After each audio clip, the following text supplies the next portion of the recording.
Exercise का सवाल number 3 देखते हैं।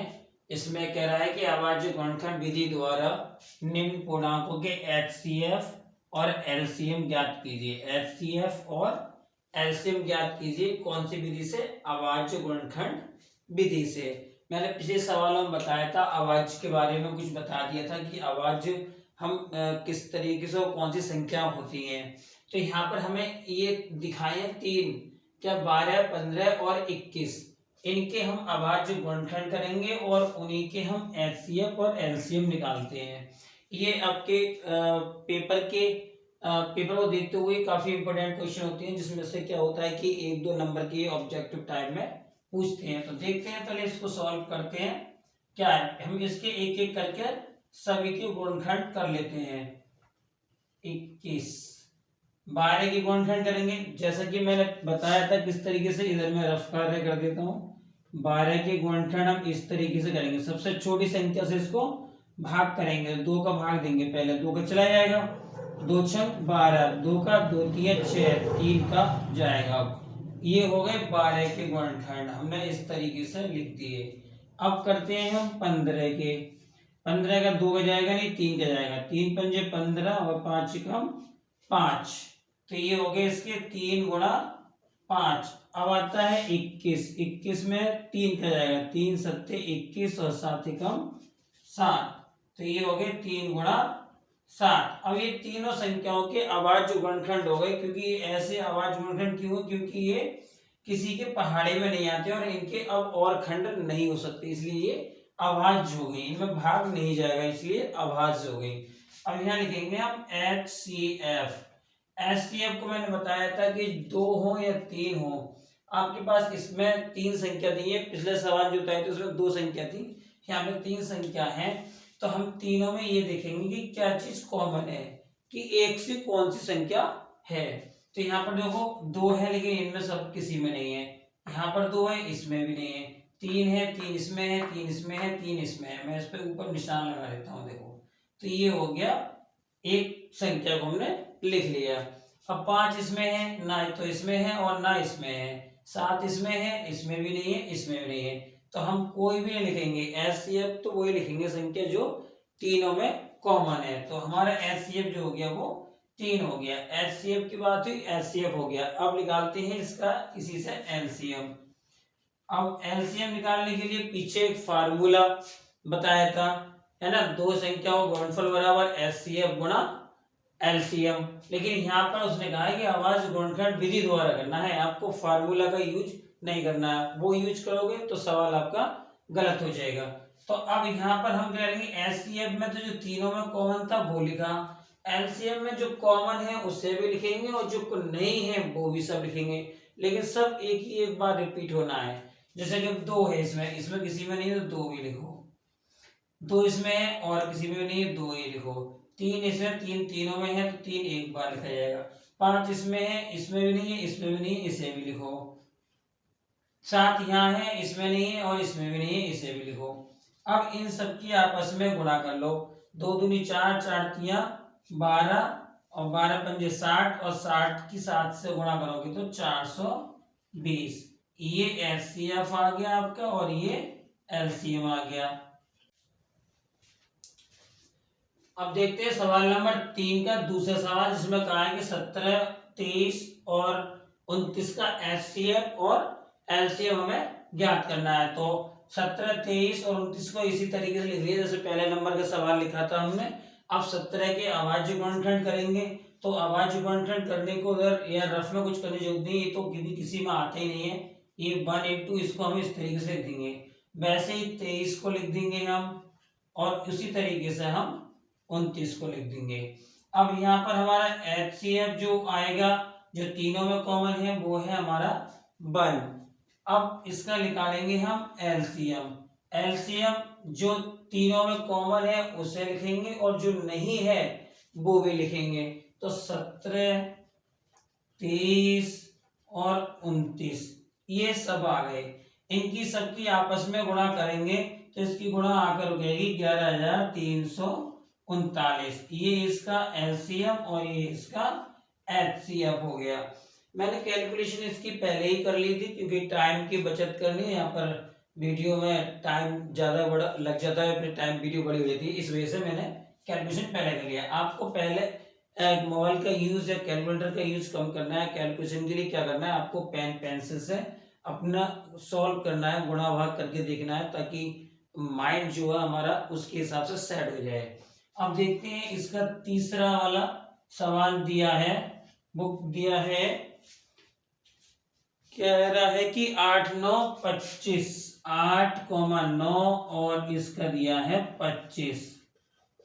इसको हम इसी तरीके से लिखते हैं जैसे हमने और सवाल लिखे हैं। 8 के हम करेंगे अभाज्य गुणनखंड, तो 2 से करो, 2 चौक 8, 2 दूनी 4 और 2 एकम 2, ये इसके हो गए अभाज्य खंड। 9 के 3 गुणा 3, 25 के 5 गुणा 5। इसमें भी देखो कोई भी कॉमन नहीं बनना है, जबकि खंड हो रहे हैं और कॉमन कुछ बन नहीं रहा है, तो हम क्या करेंगे, वन ले लेंगे इसके गुणा में, और ये हमारा एचसीएफ हो जाएगा। तीनों में हमारा वन क्या हो गया, कॉमन हो गया। वन की आप मल्टीप्लाई गुणा करोगे तो कोई फर्क नहीं पड़ता। वन की आप 8 से करो, वन की 9 से करो, वन की 25 से करो, 25 का 25, 9 का 9, 8 का 8 रहेगा। हमें सिर्फ अपने सवाल एचसीएफ निकाल के लाना है। अब जब एचसीएफ वन के अलावा अगर हम ये सब लिख रहे थे तो इसमें से कोई भी एचसीएफ नहीं बनना था, तो वन तो बनेगा ही हर हाल में। अब हम यहाँ निकालते हैं एलसीएम। एलसीएम जो कॉमन है वो लिख दो और जो नहीं है वो सब लिख ही लो। इस तरीके से लिख दिया। अब इनकी सबकी आपस में गुणा करोगे आप, तो दो करते हैं 55 25, 25 की इन 8 से करोगे 200 और 200 की 9 से गुणा करोगे तो आपका 1800 आ जाएगा। ये छोटी कैलकुलेशन थी, इजी थी, तो मैंने यहीं पे डायरेक्ट कर दिया। ये इसका एलसीएम आ गया, ये एचसीएफ आ गया, ये इसका सॉल्यूशन हो गया। इसी तरीके के सवाल पेपर में आपका 1 नंबर में या ऑब्जेक्टिव में पूछ लेते हैं। अच्छी तरीके से इनकी तैयारी करें। अभी इसके एक्सरसाइज के एग्जाम्पल भी आएंगे, मैं वो भी कराऊंगा। फिलहाल देखते हैं सवाल नंबर 4। एक्सरसाइज का सवाल नंबर 4 क्या कहता है, कहता है कि एचसीएफ 306 657 का जो है 9 है दिया है।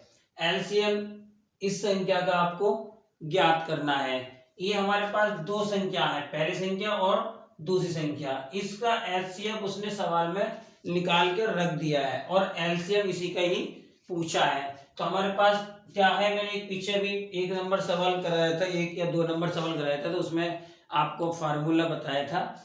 उसी बार फार्मूले का हम यहाँ पर यूज करेंगे। क्या होता है, दो संख्याओं का गुणनफल, संख्याओं का गुणनफल बराबर एचसीएफ और गुणा एलसीएम।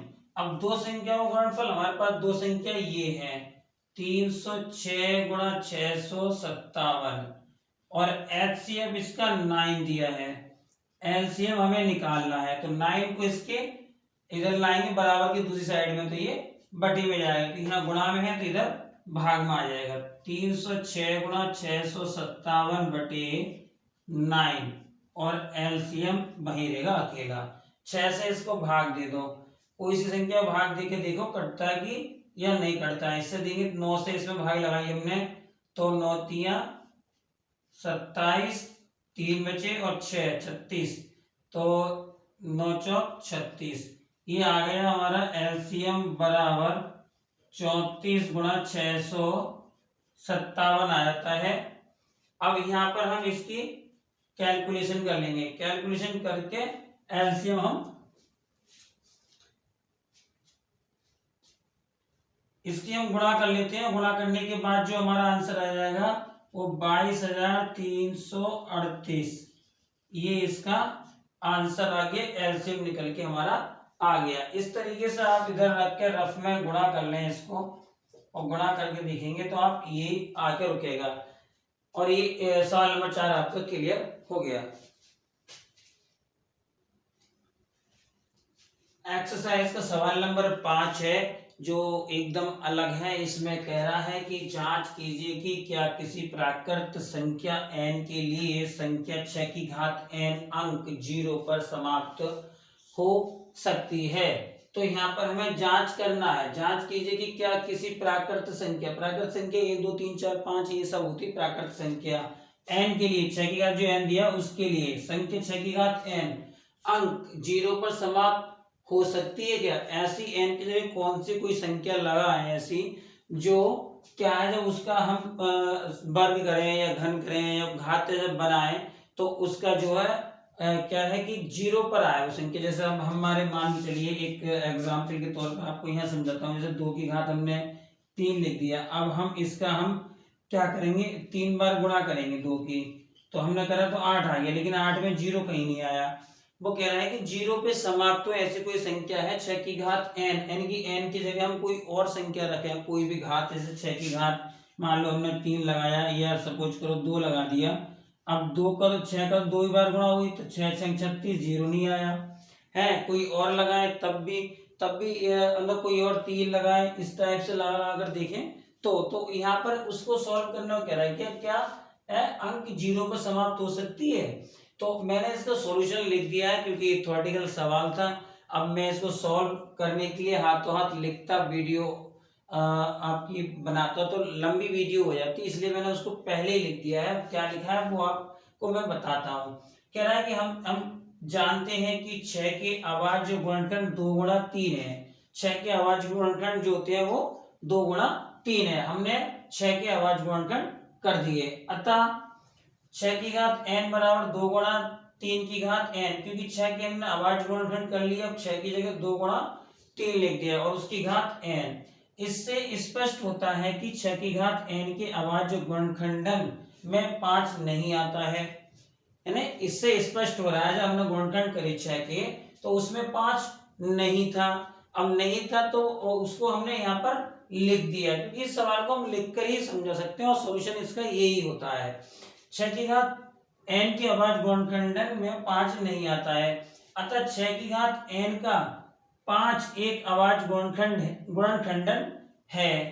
यहाँ पे क्या है 5 भी अगर होता तो वो भी अभाज्य गुणनखंडन होता है। यहाँ पर ये बात उसने कहा है, ये संभव नहीं है 5। इसमें अगर हम किसी भी तरीके से भी देखें तो 6 के गुणनखंड करेंगे अभाज्य वाले तो उसमें 5 कहीं से कहीं तक नहीं आएगा। हमें ये सब लिखना तो पड़ेगा क्योंकि इसके गुणनखंड में केवल 2 ही संख्याओं 2 व 3 के घात होंगे, इसीलिए ऐसी कोई संख्या नहीं है जिसके लिए 6 की घात n अंक 0 पर समाप्त होगी। यहाँ पर क्या है कि मैं आपको शॉर्ट में बता दूं, थ्योरेटिकल आप इसको अच्छे तरीके से देख लें और नोट कर लें और साथ में इसको याद कर लें। पेपर में अगर आ भी जाता है तो आप उसको लिख देंगे। सीधी सीधी बात है, मैं आपको अपनी भाषा में समझा दूं कि क्या करना है आपको। 6 की घात n उसने ये कहा है, इसलिए आपने गुणनखंड कर लिए। अगर इसके गुणनखंड में 5 आते तो 0 पर समाप्त हो जाती है, 5 नहीं आए तो 0 पर नहीं समाप्त होगी। सीधी सी बात है ये कि वही चीज को हमें लिखकर दिखाना है। अब हमने इसकी अभाज्य गुणन कर लिए, अभाज्य गुणनखंड 2 गुणा 3 आए। अब हमने देखा कि 5 इसमें आया नहीं और 5 इसका गुणनखंड हो ही नहीं सकता, ये संभव नहीं है। तो क्या होता है कि ये 0 पर समाप्त नहीं होगी। ये थ्योरेटिकल सवाल है आपको और ये आपको नोट कर लेना अच्छे तरीके से और इसे याद कर लेना। याद करने में कोई ज्यादा काम नहीं है, थोड़ी सी लाइन है बस, इस पे 2-3 लाइन आपको याद करना कि इसके गुणनखंड ये होते हैं, इसमें 5 गुणनखंड आता नहीं है, ये संभव नहीं है। और इसमें क्या है फिर ये 6 की घात n की संख्या जो कभी भी 0 पर समाप्त नहीं होगी। अब देखते हैं इस एक्सरसाइज का अगला सवाल है आपका 6 नंबर।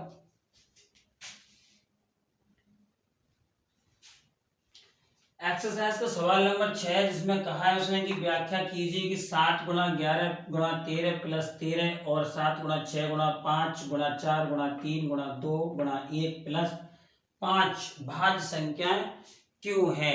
तो हमें इसकी व्याख्या करके बताना है कि ये भाज्य क्यों है। ये संख्या उसने कोई संख्या थी उसको इस रूप में लिख दिया है और इसको इस रूप में लिख दिया है। अब आपको क्या करना है, पहले इसको सॉल्व करना है, फिर इसे सॉल्व करना है, और साथ साथ ये बताना है कि ये भाज्य क्यों है। तो हम देखो इसे लिखते हैं 7 गुणा 11 गुणा 13 और प्लस 13।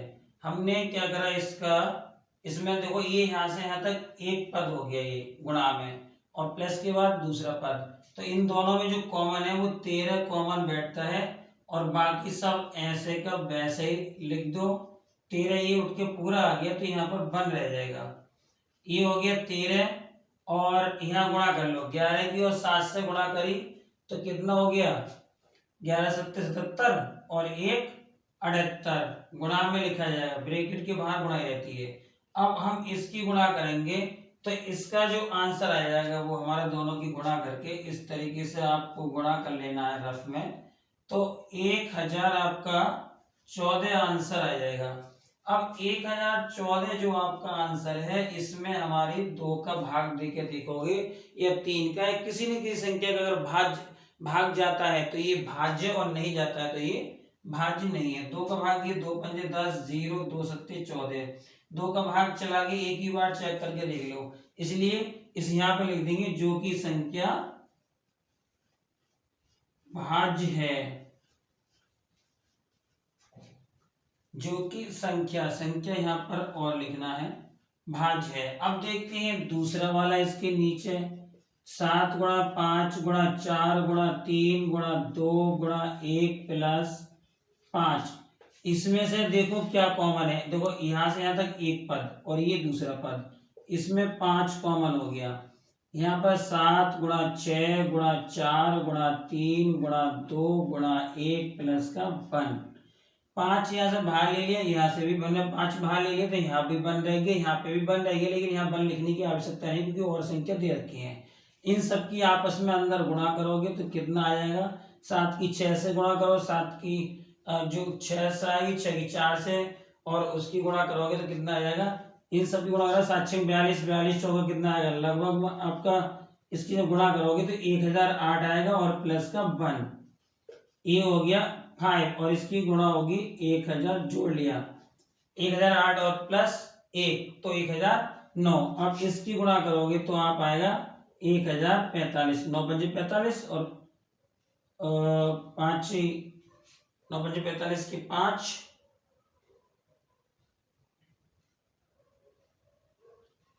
9 पंजे 45 और 5 कम 5,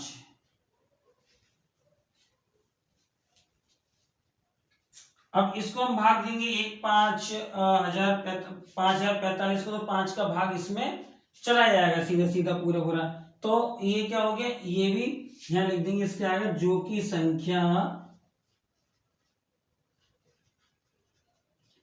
भाज्य है। यहां पर इसने ये पूछा था कि व्याख्या कीजिए कि इतने और ये भाग संख्या क्यों है, तो भाग संख्या क्यों है, वो इसलिए है क्योंकि इसमें भी भाग चला जा रहा है, इसमें भी भाग जा रहा है, इसलिए ये संख्या जो है आपकी भाज्य है। इस सवाल का आंसर आपका यही आता है। एक्सरसाइज का 7 नंबर सवाल लास्ट सवाल है। इसमें कहा है कि किसी खेल के मैदान के चारों ओर एक वृत्ताकार पथ है, इस मैदान का एक चक्कर लगाने में सोनिया को 18 मिनट लगते हैं, जबकि इसी मैदान का एक चक्कर लगाने में रवि को 12 मिनट लगते हैं। मान लीजिए कि वे दोनों एक ही स्थान और एक ही समय पर चलना प्रारंभ करके एक ही दिशा में चलते हैं, कितने समय बाद वे पुनः प्रारंभिक स्थान पर मिलेंगे। यहाँ पर क्या है कि दो लोग हैं, जो 2 व्यक्ति हैं वो दौड़ रहे हैं, एक वृत्ताकार मैदान है, उसके मैदान के चारों तरफ ये दौड़ रहे हैं, तो उसमें कहा है कि सोनिया को तो 18 मिनट लगते हैं और रवि को 12 मिनट लगते हैं, जबकि वो एक ही समय पर और एक ही दिशा में वो चक्कर लगा रहे हैं। तो ये बताइए कि पुनः दोनों मिलेंगे तो वो कितने समय के बाद मिलेंगे। तो हम यहाँ पे इसका सॉल्यूशन करते हैं, और सॉल्यूशन में क्या करेंगे कि 18 कॉमा 12 का एलसीएम निकाल लो। 18 के हम अभाज्य गुणनखंड विधि से निकाल लेते हैं, 18 के हम एलसीएम गुणनखंड करते हैं, 2 ने 18, 3 3 9 और 3 एकम 3, तो ये हो गए 2 गुणा 3 गुणा 3 और 12 को जाएंगे 2 गुणा 2 गुणा 3। एलसीएम इसका जो आएगा, जो दोनों में दिख रहा है कॉमन वो लिख लो, ये दिख रहा है इसे लिख लिया, और जो नहीं है वो भी लिख लो। एलसीएम क्या है, मैंने बताया था जो कॉमन है उसे भी लिखो और जो कॉमन नहीं है उसे भी लिखो। तो हमने यहाँ पे जो कॉमन थे वो भी लिख लिए एक बार, और जो नहीं है उनको भी हमने लिख दिया। अब इसकी आपस में गुणा करो तो कितनी बार जाएगा, 3, इसे यहाँ से गुणा कर लो, 3 दूनी 6, 6 3 18, 18 दूनी कितना हो गया, 18 दूनी 36। 36 मिनट के बाद वे दोनों एक ही स्थान पर आकर आपके मिल जाएंगे। इसका आंसर आपका 36 आ गया। ये आपकी एक्सरसाइज प्रश्नावली वास्तविक संख्याओं की प्रश्नावली 1.1 आपकी क्लियर हो गई है। इसके एग्जाम्पल वगैरह है, मैं उनको भी करा दूंगा, लेकिन ये मैं आपको फिर रिपीट करता हूँ, ये किताब जो है वो आपके बोर्ड के एग्जाम के हिसाब से बहुत इंपॉर्टेंट है, क्योंकि पेपर हमेशा इसी किताब से गवर्नमेंट अपना बनाती है। इसको अच्छे तरीके से तैयार कर लें। इसी से मिलती जुलती प्राइवेट प्रकाशन बना देते हैं, वो अपना प्राइस भी ज़्यादा रखते हैं, लेकिन ये बुक सस्ती भी है और सबसे ज़्यादा बेस्ट है। आप खुद ही सोचिए कि गवर्नमेंट प्राइवेट बुक से क्यों बनाएगी। गवर्नमेंट टीचर बनाते हैं तो गवर्नमेंट ही बुक से बनाएंगे, और आपको जो मिलेगा वो इसी बुक से ही मिलेगा। वो अलग बात है कि थोड़ा बहुत चेंजेस करके वो दे देते हैं। अब संख्या 12 की जगह वो कुछ और लिख दे, 18 की जगह कुछ और लिख दे, कोई फर्क थोड़ी पड़ता है। मेथड तो यही है, सवाल तो यही है। सवाल क्या कहता है, आपको करना आना चाहिए, तो आपके लिए कोई भी संख्या चेंज हो कोई फर्क नहीं पड़ता है। वीडियो अच्छी लगे तो लाइक और चैनल को सब्सक्राइब जरूर कर लें। Thank you.